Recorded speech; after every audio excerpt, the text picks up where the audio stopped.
Tudo bem com vocês?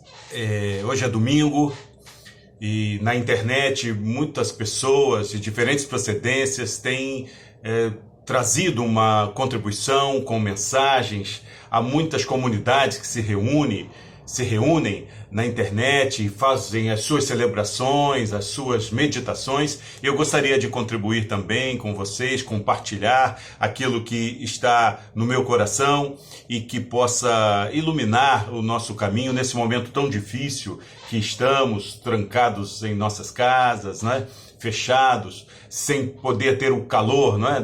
das comunidades, das famílias, assim mais em geral. Então queria compartilhar com vocês. Eu vou fazer a leitura, espero que não se torne enfadonho essa mensagem, né? E ela é baseada numa reflexão que eu fiz alguns anos atrás na comunidade metodista do Ipiranga, e depois trabalhei um pouco mais e compartilho com vocês. Nós estamos no segundo domingo da Páscoa.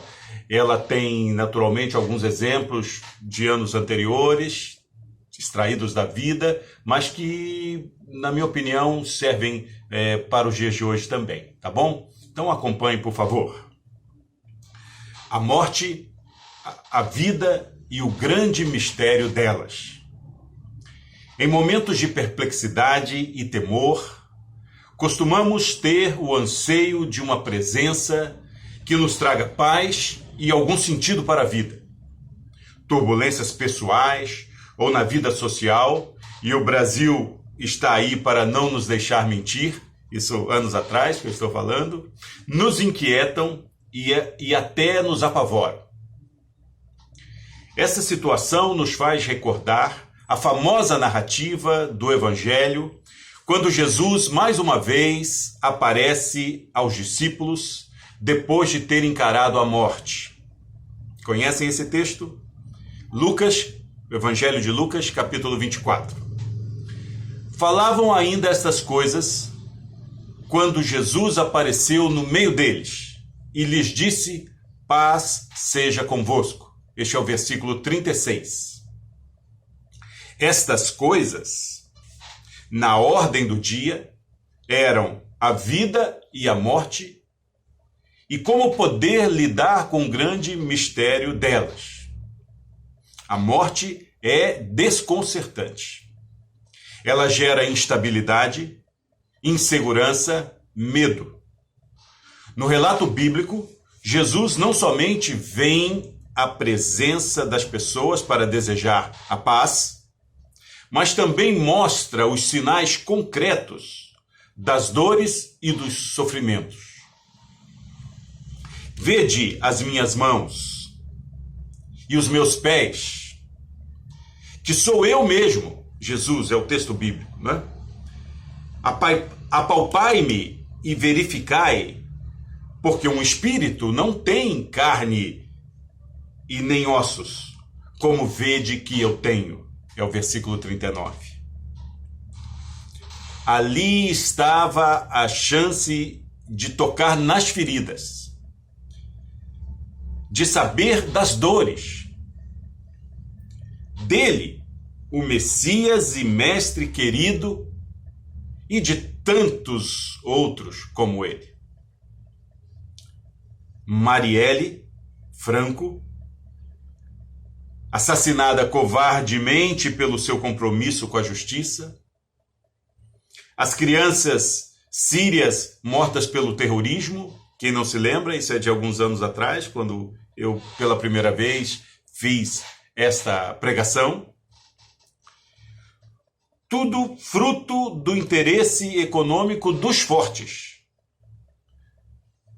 As pessoas que vivem nas ruas, jovens que são presos e torturados nas periferias das cidades, e as mulheres que sofrem violência em casa. Então, Jesus mostrando a sua dor e o seu sofrimento, as marcas ali, e nós também lembrando de outras pessoas que sofreram e que sofrem.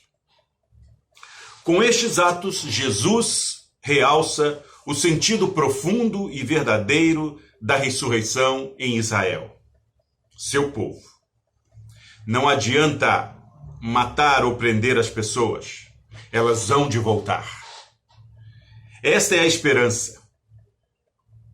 O psicanalista Hélio Pellegrino, cujos escritos marcaram a minha juventude, diz que quem morre por alguma coisa testemunha não a inexorabilidade da morte, mas o valor absoluto daquilo por que morre. Se morro em nome de alguém, ou de algum valor, causa ou ideal, confesso aí a minha adesão a uma realidade maior que a morte, que me permite derrotá-la.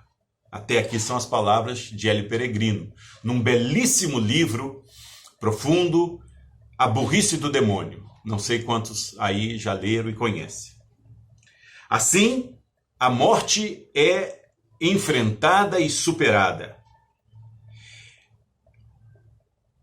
Assim se vai desconcertando a própria morte. O medo se transforma em alegria, como no versículo 41. É o sinal de ressurreição. A alegria se transforma em partilha. Pela segunda vez. A primeira vez foi após o caminho de Emaús. Quantos se lembram desta passagem bíblica, não é? De Jesus, que ele conversa com os discípulos depois de ressurreto e quando se partilha o pão, os olhos das pessoas se abrem. Então, o comer juntos sinaliza a vida nova, ressurreta e de comunhão, como se dá nos versículos 42 e 43. A partilha abre o entendimento e a razão para se vislumbrar a Bíblia e a vida. Versículo 45. E a compreensão da palavra gera a graça do perdão dos pecados. Versículo 47. Mais uma vez, a inspiração do psicanalista Hélio Pellegrino. Assim ele diz: viver é, em última análise, lutar contra a morte. A luta contra a morte, por sua vez, significa integrá-la, segundo por segundo. Integrá-la ao movimento, à corrente da própria vida. Começamos a morrer quando nascemos. E para muita gente, a morte marca o início de um novo nascimento. Ainda são palavras de Hélio Pellegrino. Seja como for, a morte nos trabalha na mais íntima espessura do nosso ser. Lâmina ou semente de silêncio absoluto, a pulsar dia e noite sua ausência infinita. Integrar a morte na vida implica proferir a palavra ou construir o gesto que se contraponha a esse silêncio altíssimo, de modo a representá-lo através da decisão de existir. Palavras de Hélio Pellegrino. Assim eu termino, com uma interjeição. Lá de dentro. Eu quero. Eu desejo muito. E sei que há milhões de pessoas que lutam pela vida, pela liberdade e justiça, com pão em todas as mesas. Nos faz até lembrar aquela linda canção, Pão em todas as mesas. Tão linda, né? Direito para todos, na plena convicção e fé de que é preciso amar as pessoas como se não houvesse amanhã. Outra linda canção.